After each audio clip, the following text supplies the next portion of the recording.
오늘 우리에게 주시는 하나님 말씀은 역대상 16장 14절에서 18절 말씀입니다. 그는 여호와 우리 하나님이시라. 그의 판단이 온 땅에 있도다. 너희는 그 언약 곧 천대에 명하신 말씀을 영원히 기억할지어다. 이것은 아브라함에게 하신 언약이며 이삭에게 하신 맹세며 이는 야곱에게 세우신 율례 곧 이스라엘에게 하신 영원한 언약이라. 이르시기를 내가 가나안 땅을 내게 주어 너희 기업의 지경이 되게 하리라 하셨도다. 아멘. 2025년 6월 15일 주일 예배에 저와 여러분에게 주시는 하나님의 말씀은 역대상 16장 14절에서 18절 말씀으로 아브라함, 이삭, 야곱을 통해 증거된 아버지와 아들, 이러한 주제로 말씀을 증거하겠습니다. 사랑하는 성도 여러분, 우리는 성경에 나오는 하나님의 아들에 관한 두 가지 사실을 이해해야 합니다. 첫째는 예수님은 하나님 자신이면서 왜 자신을 또 아들이라고 하셨는가? 둘째는 구원받은 성도 중에 어떤 성도가 하나님의 아들이라고 인정되는가? 이 두 가지 사실을 충분히 이해하고 있어야 합니다. 하나님의 아들은 하나님의 일과 하나님 나라를 유업으로 받는 성도를 말합니다. 예수님은 하나님 아들은 어떤 일을 해야 하는지 아들의 본을 보이신 아들입니다. 이것을 인정하지 않는 성도는 예수님을 따라 행하지 않습니다. 핵심은 하나님 나라를 유업으로 받기 위해 하나님의 일도 유업으로 받는다는 사실입니다. 예수님께서 달란트와 문화로 비유하신 것처럼 예수님은 성도에게 하나님의 일을 맡기셨습니다. 예수님은 성도에게 무슨 일을 맡기셨습니까? 마태복음에는 모든 족속으로 제자를 삼으라고 하셨고 마가복음에는 만민에게 복음을 전파하셨으며 누가복음과 연결된 사도행전에는 땅 끝까지 이르러 그리스도의 증인이 되라 하셨으며 요한복음에는 내 양을 먹이고 내 양을 치고 또 내 양을 먹이라 하셨습니다. 그럼 성도는 이렇게 맡겨진 일을 어떤 방법으로 해야 하는지 알아야겠지요. 예수님이 행하신 일은 성도가 맡은 아버지의 일을 어떻게 하는 것인지 본을 보이신 것입니다. 우리는 하나님께서 아들이 된 성도에게 맡기신 일을 왜 하라고 하시는지 하나님의 뜻을 이해해야 합니다. 성경이 사용하고 있는 유업을 받는다는 말 안에는 상속을 받는다는 기본적인 뜻 외에도 가나안 7족속을 죽이고 쫓아내라고 하셨듯이 사탄이 지배하는 것을 정복하고 빼앗긴 모든 것을 되찾으라는 의미가 들어 있습니다. 그러므로 하나님의 아들이 유업으로 받은 아버지의 일은 사람에게 사탄의 세력을 정복하고 짓밟아 다스리라고 하셨던 처음 본래 사명을 다시 회복하여 행하는 것이 아버지의 일입니다. 하나님께서는 창세전 하늘에서 피조물로서 창조자이신 하나님만큼 높아지려는 마음을 가져 하나님을 반역했던 사탄을 이 세상으로 쫓아내셨습니다. 그리고 창조하신 사람에게 사탄을 심판하라는 의미로 땅을 정복하라, 바다의 고기와 공중의 새와 땅에 움직이는 모든 생물을 다스리라고 명령하셨습니다. 그런데 사람은 하나님 명령을 거역하는 죄를 지어 사탄 심판의 권세를 잃어버리고 오히려 멸망당할 죄인이 되고 말았습니다. 로마서 5장 12절 말씀에 이러므로 한 사람으로 말미암아 죄가 세상에 들어오고 죄로 말미암아 사망이 왔나니 이와 같이 모든 사람이 죄를 지었으므로 사망이 모든 사람에게 이르렀느니라. 아멘. 아멘. 죄가 세상에 들어오게 한 사람은 아담입니다. 그러나 아담은 오실 자 예수 그리스도의 조상이라고 했습니다. 로마서 5장 14절에 나오는 이 말씀은 죄가 하나님의 계획에 따라 세상에 들어왔다는 것을 말해줍니다. 이것은 성경을 바르게 이해하는 매우 중요한 진리입니다. 하나님은 인간이 죄를 짓지 않기를 바라셨으나 자유의지를 따라 타락하여 죄를 범하였다는 것이 일반적인 논리입니다. 신학의 주류를 이루고 있는 이 논리는 죄를 짓지 않기를 바라셨으나 하나님 의도와 달리 인간이 죄를 범했다는 식으로 창조에 실패한 것처럼 말하는 매우 잘못된 논리입니다.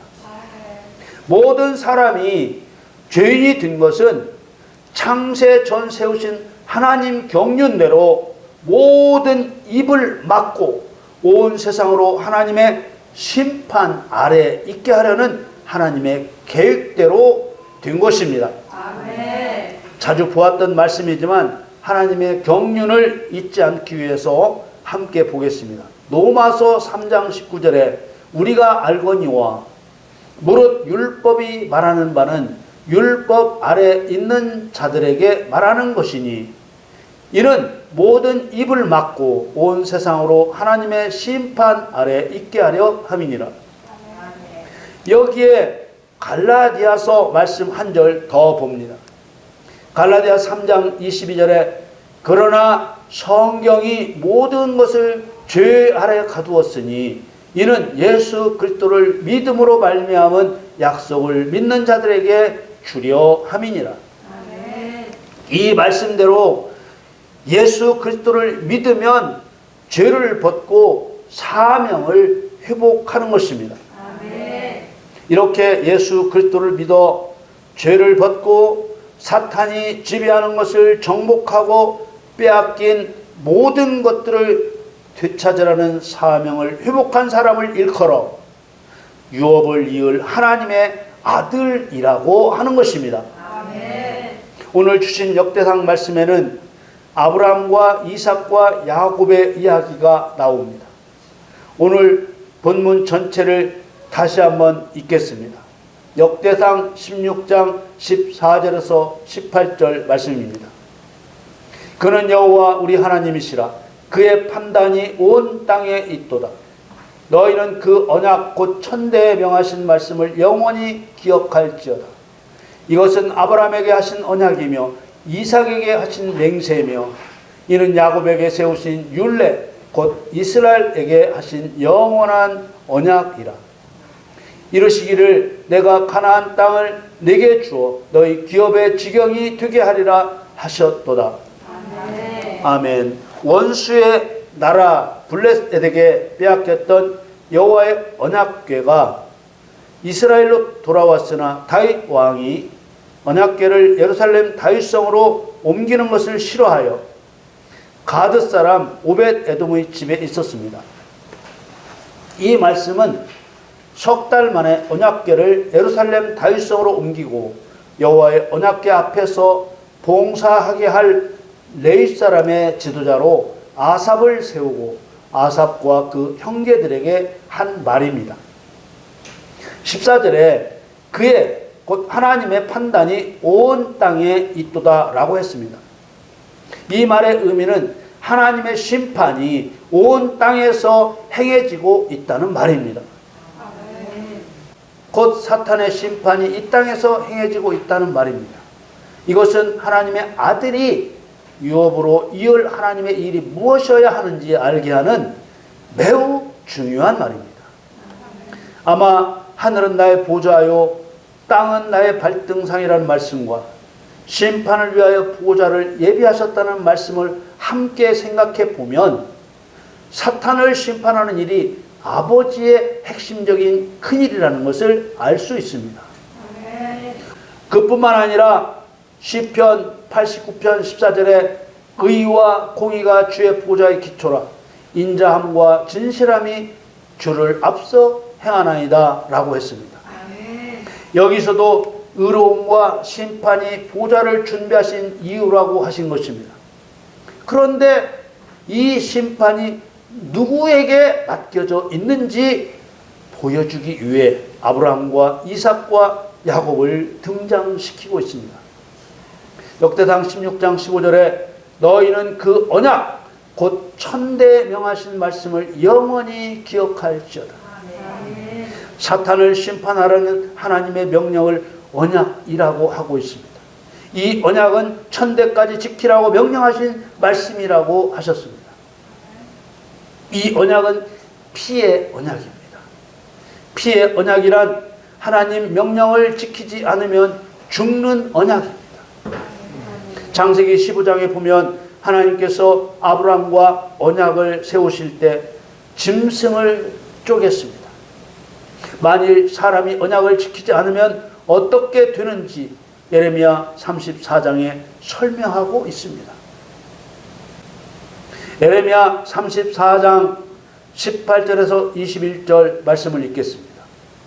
송아지를 둘에 쪼개고 그 두 사이로 지나서 내 앞에 언약을 세우고 그 말을 실행치 아니하여 내 언약을 범한 너희를 곧 쪼갠 송아지 사이로 지난 유다 방백들과 예루살렘 백성들과 환관들과 제사장들과 이 땅 모든 백성을 내가 너희 원수의 손과 너희 생명을 찾는 자의 손에 붙이리니 너희 시체가 공중의 새들과 땅 짐승의 식물이 될 것이며 또 내가 유다왕 시드기야와 그 방백들을 그 원수의 손과 그 생명을 찾는 자의 손과 너희에게서 떠나간 바벨론 왕의 군대의 손에 붙이리라.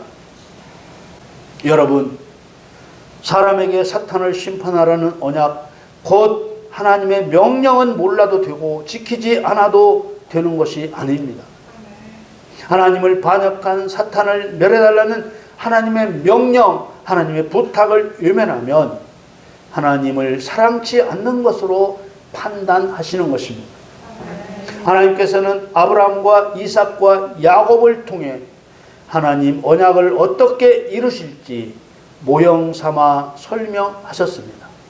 역대상 16장 16절에 18절에 이것은 아브라함에게 하신 언약이며 이삭에게 하신 맹세며 이는 야곱에게 세우신 율례 곧 이스라엘에게 하신 영원한 언약이라.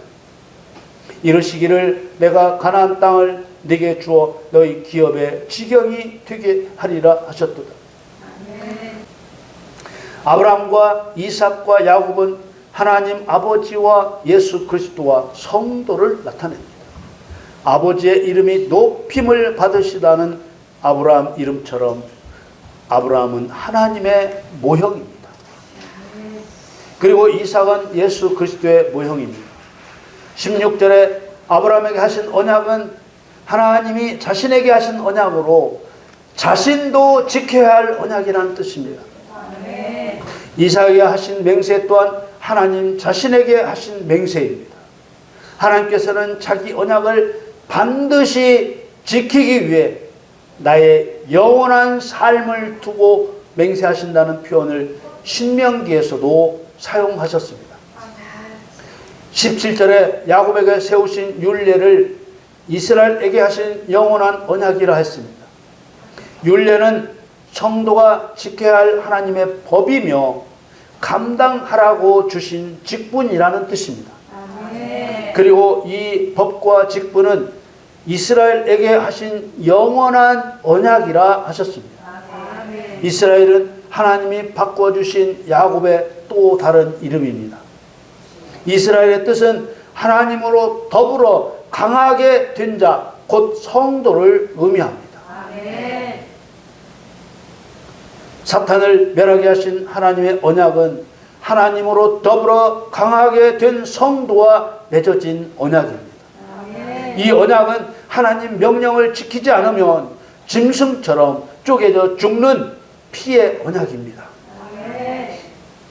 하나님께서는 사탄을 멸하라고 성령의 능력을 주어 강한 자로 세워주신 성도와 피로써 언약을 맺어 놓으신 것입니다. 아멘. 이 피의 언약을 맺은 사람이 예수님의 제자요, 아멘. 그리스도의 일을 행하는 그리스도인이요, 하나님의 일과 하나님 나라를 유업으로 받은 하나님의 아들입니다. 아멘. 또 18절 말씀대로 예수님의 제자요 그리스도인이요 하나님의 아들인 성도에게 가나안 7 족속을 죽이고 쫓아낼 가나안 땅과 같은 세상을 하나님의 일을 행할 영토로 주셨습니다.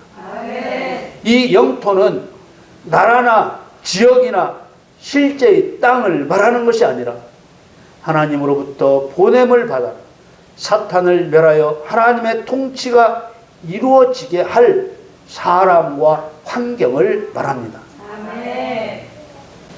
야곱처럼 처음에는 그 이름의 의미대로 속이는 자요 찬탈자였으나 하나님이 함께 하시겠다는 약속을 믿고 승리하여 아버지 집으로 돌아오는 성도가 바로 하나님의 아들입니다. 아멘. 창세기 28장 15절에 내가 너와 함께 있어 네가 어디로 가든지 너를 지키며 너를 이끌어 이 땅으로 돌아오게 할지라 내가 네게 허락한 것을 다 이루기까지 너를 떠나지 아니하리라 하시니라. 아멘. 여러분, 야곱과 맺은 하나님의 언약은 성도와 맺은 언약입니다. 아멘. 이 언약은 피의 언약입니다. 아멘. 사탄을 심판하여 피의 언약을 이루는 성도가 하나님의 아들입니다. 아멘. 사랑하는 성도 여러분, 우리가 하나님을 아버지라고 부르려면 하나님을 반역한 사탄을 멸하고자 하시는 아버지의 일과 나라를 유업으로 받아 그 유업을 이루기로 약속한 언약 백성이어야 합니다. 아멘. 언약 백성만이 하나님의 아들입니다. 아멘. 여러분, 멸망하는 자들은 사탄 멸할 자를 세우는 십자가의 도를 미련한 것으로 보고 사탄 멸하는 일을 업신여기는 사람들이 있습니다. 귀신 쫓아내는 일을 오로지 하나님 아들에게만 주신 유업으로 보지 않고 오히려 그 일을 멸시하는 사람이 되어서는 절대로 안 됩니다. 아멘. 여러분, 하나님의 아들이 나타난 것은 마귀의 일을 멸하려 하심이라는 말씀을 잊지 마시고 사탄을 심판하는 하나님의 언약 백성으로 승리하시기를 예수님의 이름으로 간절히 축원합니다. 아멘.